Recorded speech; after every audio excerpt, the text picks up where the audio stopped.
নমস্কার। Ramakrishna TV YouTube চ্যানেলের পক্ষ থেকে সকল মা, বাবা, দাদু, দিদা, ঠাকুমা, ঠাকুরদাদাদের জানাই অনেক অনেক ভালোবাসা, প্রীতি ও আন্তরিক শুভেচ্ছা। সবাই ভালো আছেন, ভালো থাকবেন।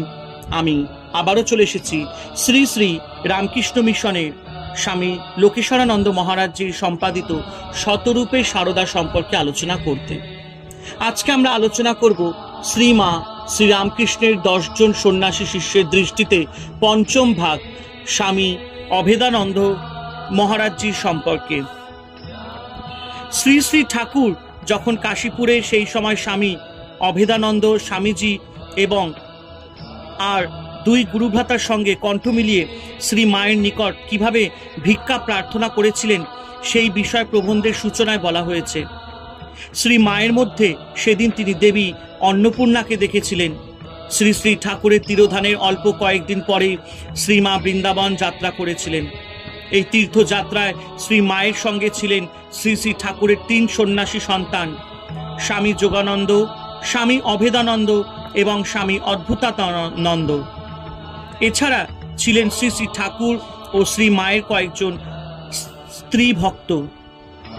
বৃন্দাবনে শ্রী মা 1 বছর বাস করেছিলেন। বৃন্দাবনে কালাবাবুর কুঞ্জে যোগীন মহারাজ, লাটু মহারাজ প্রভৃতিকে শ্রী মায়ের কাছে রেখে শ্রী মায়ের অনুমতি নিয়ে অভেদানন্দজি বৃন্দাবন পরিক্রমায় বার হন। বৃন্দাবন পরিক্রমার কিছুকাল পরে তিনি কলকাতায় ফিরে আসেন। শ্রী মায়ের আধ্যাত্মিক জীবনের গভীরতার কথা এতদিন সকলের অগোচরে ছিল। বৃন্দাবনে তা প্রকাশিত হয়েছিল। পরম শ্রদ্ধার সঙ্গে অভেদানন্দ মহারাজজি তার আমার জীবন কথা গ্রন্থে লিখেছেন বৃন্দাবনে কালাবাবুর কুঞ্জে অবস্থানের সময় একদিন শ্রীমা শ্রী রাধার বিরহভাবে আবিষ্ট হইলেন। শ্রী রাধা যেমন তাহার প্রাণবধূর বিরহে ব্যাকুল হইতেন, তেমনি শ্রীমা শ্রী শ্রী ঠাকুরের বিরহে ব্যাকুল হইয়া শ্রীকৃষ্ণের নানা লীলাস্থল, নিধুবনের সন্নিকটে রাধারমণের মন্দির, যমুনা পুলিন প্রভৃতি দর্শন করিতে করিতে প্রেমাশ্রুধারা বর্ষণ করিতেন এবং ঘন ঘন ভাব সমাধিতে মগ্ন হইয়া থাকিতেন। বৃন্দাবন থেকে কলকাতায় ফেরার পথে তাকে মাস্টার মশায় অর্থাৎ স্ত্রী নিকুঞ্জ দেবীকে সঙ্গে নিয়ে আসতে হয়। এটি ছিল শ্রী মায়ের আদেশ। অভেদানন্দজি প্রথমে নিজেকে একটু বিপন্ন বোধ করেছিলেন, কারণ নিকুঞ্জ দেবীর স্নায়বিক দুর্বলতা ছিল। কিন্তু পরক্ষণেই তিনি বিচার করেন, মায়ের আদেশ অমান্য করা আমার সাধ্য কি? সঙ্গে সঙ্গে একথাও ভাবেন যে শ্রী মায়ের আশীর্বাদে কোনো বিঘ্ন উপস্থিত হবে না। আমার জীবন কথা গ্রন্থে এই যাত্রার বিবরণ দিয়ে অভেদানন্দ মহারাজজি লিখেছেন, ক্রমাগত 2 দিন গাড়িতে অতিবাহিত করিয়া নিরাপদে হাওড়া স্টেশনে আসিয়া পৌঁছাইলাম। আমিও আশ্বস্ত হইলাম এবং বুঝিলাম যে সমস্ত শ্রী মা ও শ্রী শ্রী ঠাকুরের কৃপা। তাহাদিগের উপর সম্পূর্ণ নির্ভর করিলে তাহার সমস্ত ভয় ও বিপদ হইতে সন্তানকে রক্ষা করেন। 1888 থেকে 1889 সনে শ্রী মা যখন বেলুড়ে নীলাম্বর মুখোপাধ্যায় বাগান বাড়িতে গোলাপ মা ও যোগীন মায়ের সঙ্গে বাস করছিলেন, সেই সময় অভেদানন্দ মহারাজজি বরাহনগর মঠে অবস্থানকালে 1888 সনের শেষাংশে অথবা 1889 সনের প্রথম দিকে শ্রী শ্রী ঠাকুর ও শ্রী মায়ের স্তোত্র রচনা করেছিলেন। অভেদানন্দজি কৃত শ্রী মায়ের স্তোত্রটি বহুজন বিদিত। শ্রীরামকৃষ্ণ মঠের নানা কেন্দ্রে এটি নিয়মিত গীত হয়ে থাকে। এই স্তোত্রের মাধ্যমে অভেদানন্দজি জগতের কাছে শ্রী মায়ের স্বরূপ উদ্ঘাটন করে দিয়েছেন। পবিত্রতা স্বরূপিণী শ্রী মাকে তিনি এখানে বলেছেন পরমা প্রকৃতি, যিনি অভয়া, বরদা, ভক্তি, বিজ্ঞান দাত্রী এবং দয়া স্বরূপা।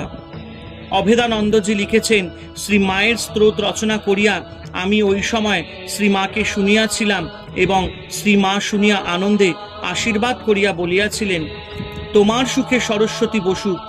সেই সময় আমি শ্রী মায়ের হস্ত হইতে জপের মালাও রুদ্রাক্ষে পাইয়াছিলাম।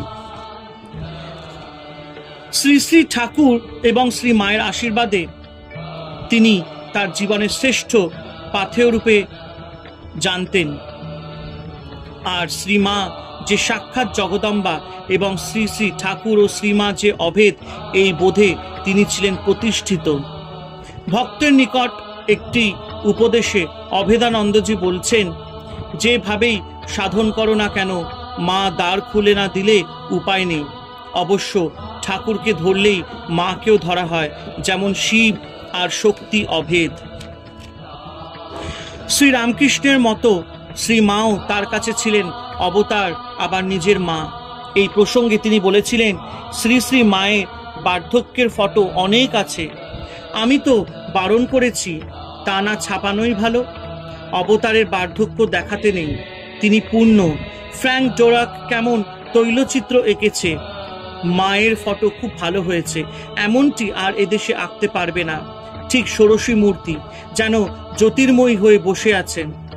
মা আমাদের নিজের ছেলের মতোই দেখতেন।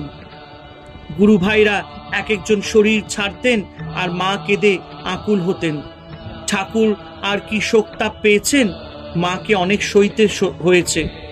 শ্রী মায়ের এক পূর্ণ জন্মতিথির দিন অভেদানন্দ মহারাজজি বলেছিলেন, জ্ঞান রূপিণী সরস্বতী আজ পৃথিবীতে এসেছেন। শ্রী শ্রী মাই হলেন মা সরস্বতী, জ্ঞানদায়িনী, আবার মুক্তিদাত্রী, মহামায়া।